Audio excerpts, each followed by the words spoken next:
Students, we start first chapter from 12th physics, that is rotational dynamics. If you compare this chapter with the previous syllabus, then it is just merging of two chapters, circular motion and rotational motion. As far as circular motion is concerned, we are aware from the 11th syllabus that what is a circular motion, what are the types of circular motion. Circular motion is the motion of a body along the circumference of a circle. जर बॉडीची motion जर या सर्कम्फरन्सवर होत असेल तर ती circular motion, म्हणजे ती सर्कलवरच चालत असेल तर circular motion. This is the centre of the circle and this is the position vector or radius vector which denotes the position of the particle performing circular motion at any instant. Two types of circular motion we saw: uniform circular motion and non-uniform circular motion. Uniform circular motion मध्ये काय असतं की linear speed constant राहतो. Motion of a body along the circumference of a circle with constant linear speed. म्हणजे body जरी कुठे जरी असली तरी तिचा स्पीड सेम राहतो. म्हणजे बघा, आता इथं स्पीड आहे व्ही, तर इथंही व्ही. इथं बॉडी ज्या वेळेला येईल त्यावेळेला तिचा स्पीड सुद्धा इथं सुद्धा व्हीच असेल, इथं सुद्धा व्हीच असेल. म्हणजे त्या लिनियर व्हेलॉसिटीचं मॅग्निट्यूड सगळीकडे same. Magnitude of linear velocity म्हणजे speed, linear speed remain constant. पण डायरेक्शन ऑफ लिनियर व्हेलॉसिटी जी आहे ती मात्र सतत चेंज होते. बघा बघा, इथं व्हेलॉसिटीची डायरेक्शन ही होती, इथं ही आहे टँजेन्शियल. बघा, ही सतत चेंज होते. नॉन युसीएम मध्ये काय होतं? नॉन युसीएम मध्ये the magnitude of linear velocity म्हणजे linear speed does not remain constant. So the motion of a body along the circumference of a circle with variable linear speed is called as a non-uniform circular motion. Direction जे आहेत, direction दोन्ही युसीएम असो का non युसीएम असो, तिथं सतत changes होणार आहे, ते कॉन्स्टंट राहणारच नाही आहे. आपण नॉन युसीएम जी आहे ही थोडं पुढं बघणार आहोत. आता आपण युसीएम मध्ये येणार आहोत. युसीएम मध्ये जी लिनियर व्हेलॉसिटी जी आहेत तिच्या दोन पार्ट, म्हणजे एक मॅग्निट्यूड आणि एक डायरेक्शन. पैकी मॅग्निट्यूड कॉन्स्टंट राहते पण डायरेक्शन मात्र चेंज होते. जर डायरेक्शन चेंज होते म्हणजे लिनियर व्हेलॉसिटी चेंज होते. लिनियर व्हेलॉसिटी जर चेंज होत असेल तर बॉडीला ॲक्सलरेशन मिळतं, linear acceleration. So when the body is in uniform circular motion, then due to this directional change in a linear velocity, body gets an acceleration and that acceleration is along the radius towards the center. म्हणजे बघा, linear velocity ती इथं असते पण linear acceleration जे आहेत ती इथं असतं. And that acceleration is due to the directional change in a linear velocity. And that is radial because it is along the radius. It is directed toward the center. That's why it is also called as a centripetal. Radial or centripetal.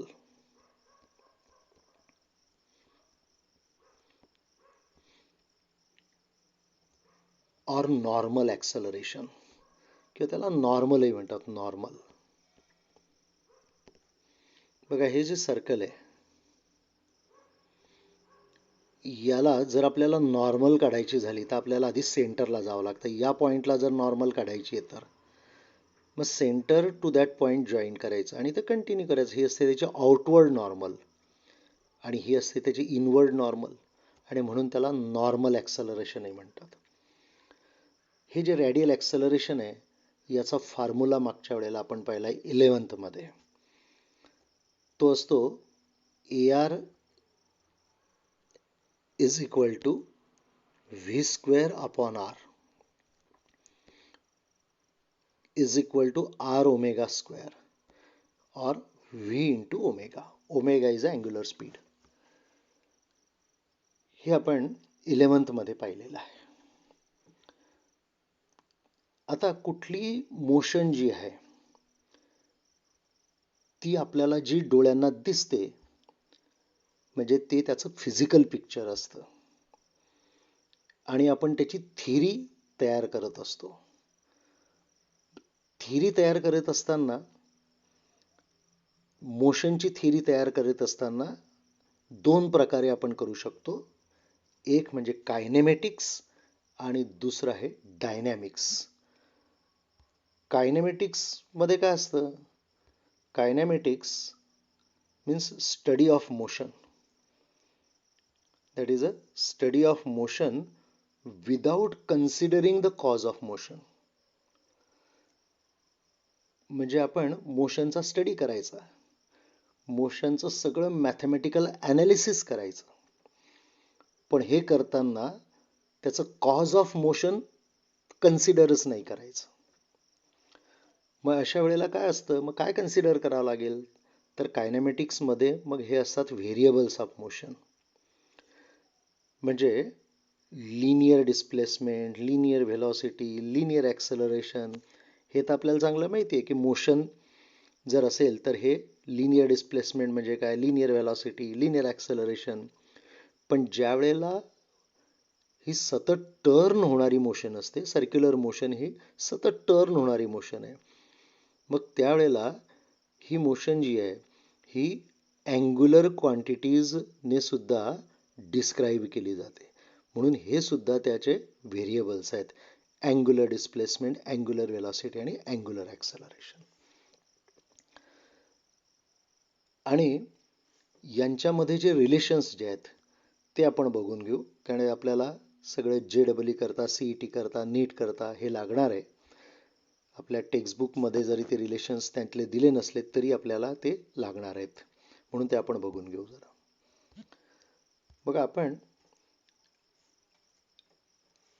Angular displacement, angular displacement म्हणजे काय ते बघून घेऊ. Angular quantities काय असतात त्या.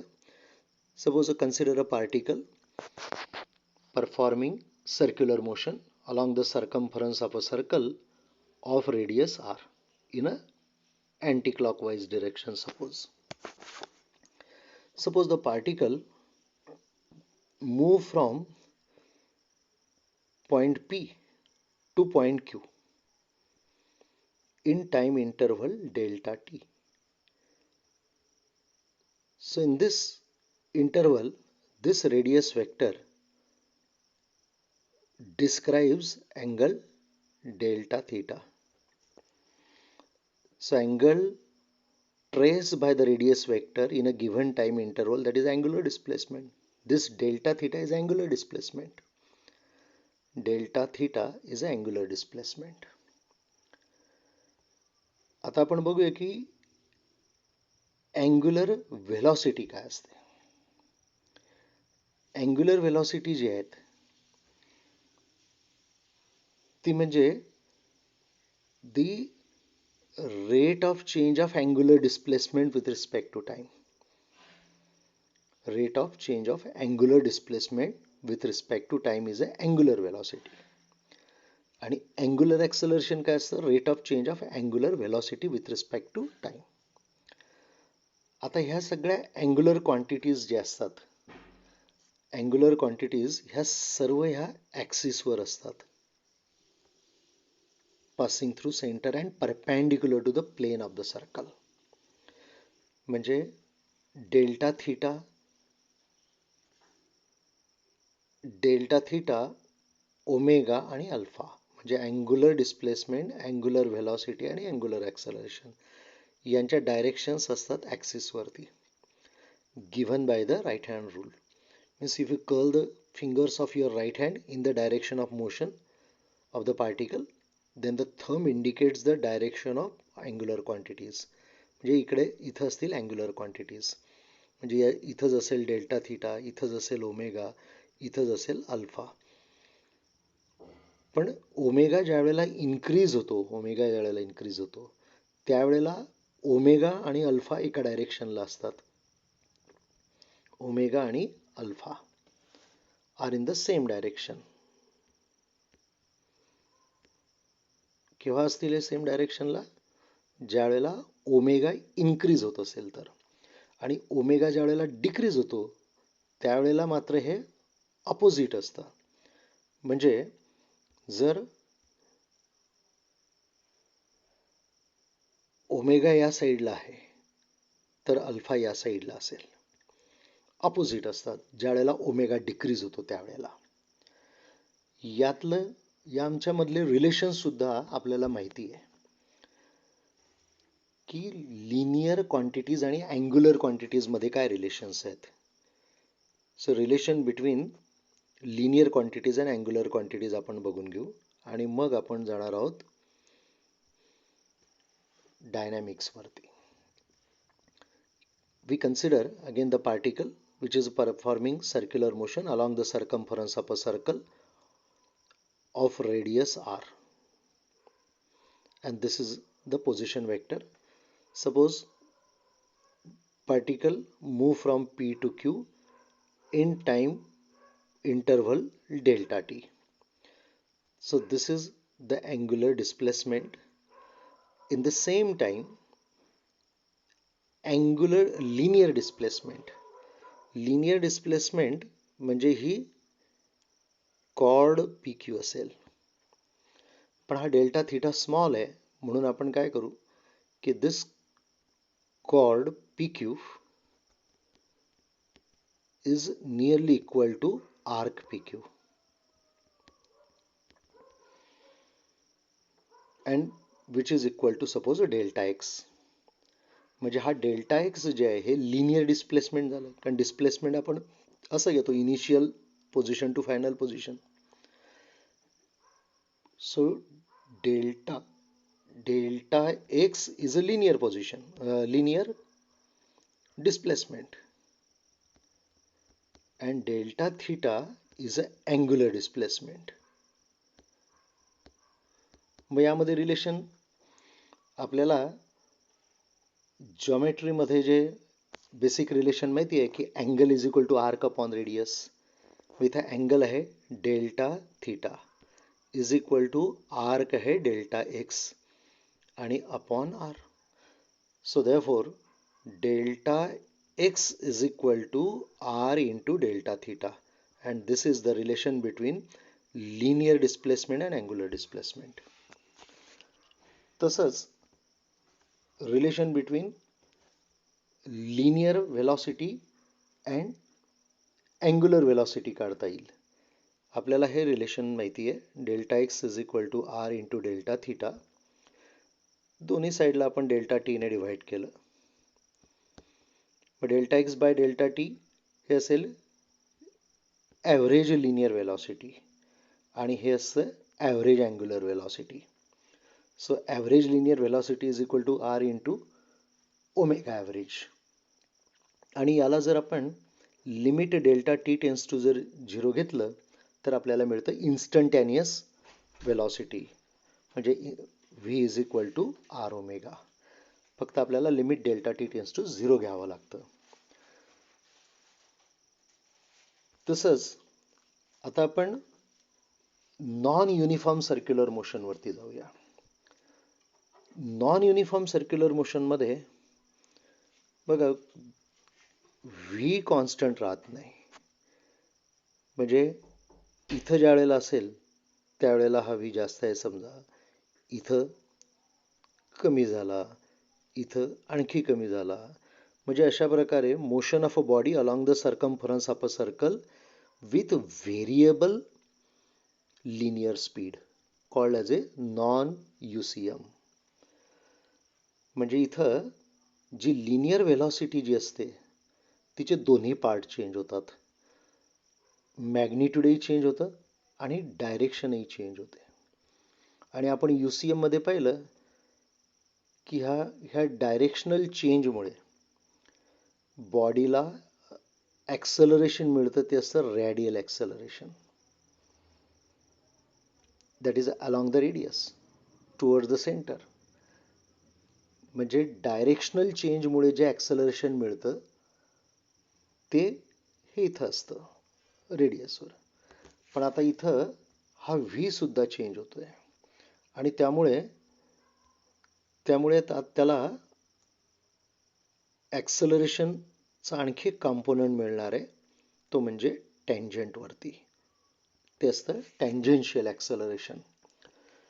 Tangential acceleration कशामुळे तयार झालं आहे, तर change in a speed, linear speed, म्हणजे dv/dt झाला तो. त्याचा फॉर्म्युला आहे dv/dt. आणि या रॅडियल ॲक्सलरेशन जे आहेत त्याचा फॉर्म्युला जो आहे तो आहे AR is equal to v² upon r, or which is equal to r omega square or v into omega. हे आपण मागच्या UCM मध्ये जे पाहिलं तेच.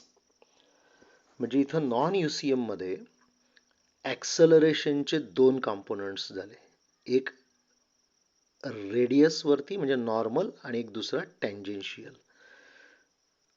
म्हणजे या दोघांचा जो रिझल्टंट असेल एवढं लिनियर ॲक्सलरेशन बॉडीला असतं ज्या वेळेला ती नॉन युनिफॉर्म सर्क्युलर मोशनमध्ये असते त्यावेळेला. So therefore this resultant acceleration is a vector sum of these two, AR plus AT. म्हणजे जर आपल्याला मॅग्निट्यूड काढायचं झालं तर ते असेल square of the magnitude of this plus square of the magnitude of this, कारण यांच्यामध्ये 90 डिग्री अँगल आहे. दोन वेक्टरची ॲडिशन आणि हा त्याचा magnitude of the resultant, that is AR square plus AT square. म्हणजे नॉन UCM मध्ये ॲक्सलरेशन जे आहे ते एवढं असेल, AR square under root plus AT square. त्यातला AT म्हणजे dv/dt आहे आणि AR म्हणजे v² अपॉन r आहे. आता हा जो AT आहे त्याचं कोणाशी रिलेशन आहे ते आपण बघू. That is a relation between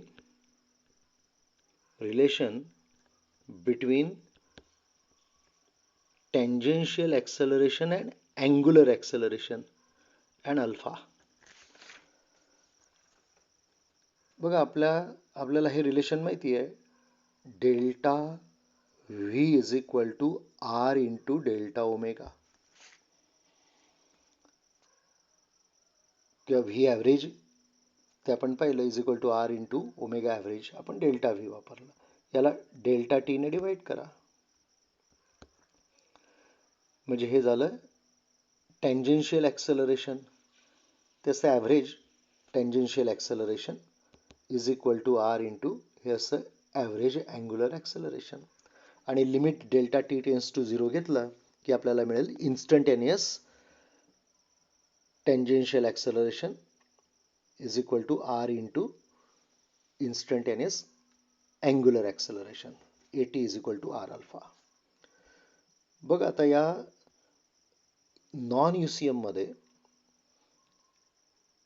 radial acceleration, हे टँजेन्शियल ॲक्सलरेशन आणि हे रिझल्टंट ॲक्सलरेशन.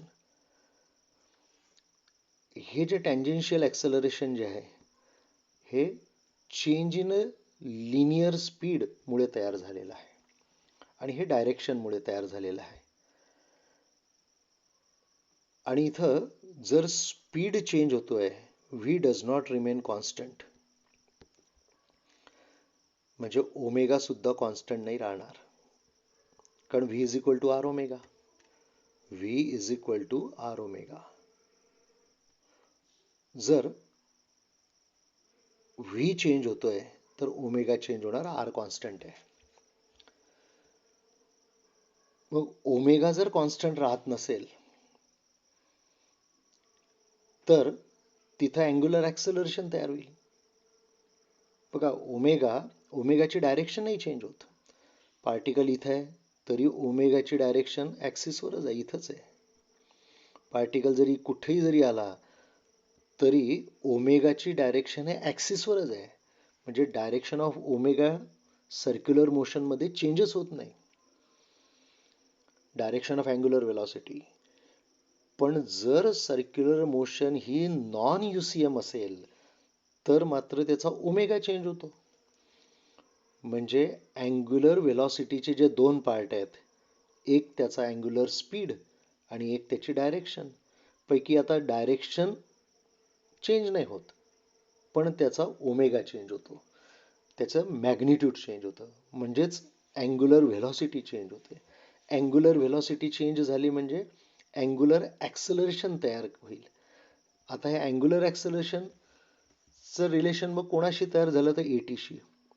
बघा, व्ही चेंज झाल्यामुळे एटी तयार झाला, व्ही चेंज झाल्यामुळे ओमेगा चेंज झाला, ओमेगा चेंज झाल्यामुळे एटी तयार झाला, अल्फा तयार झाला. म्हणजे अल्फा आणि एटीचं रिलेशन आहे. There is a no relation between angular acceleration and radial acceleration. म्हणजे लिनियर ॲक्सेलरेशनचा जो कॉम्पोनंट आहे, टँजेन्शियल कॉम्पोनंट, तो आला म्हणजे अँग्युलर ॲक्सेलरेशन तिथं आलं आणि त्यांच्यामधलं रिलेशन आलं. हे झालं कायनेमॅटिक्स ऑफ सर्क्युलर मोशन.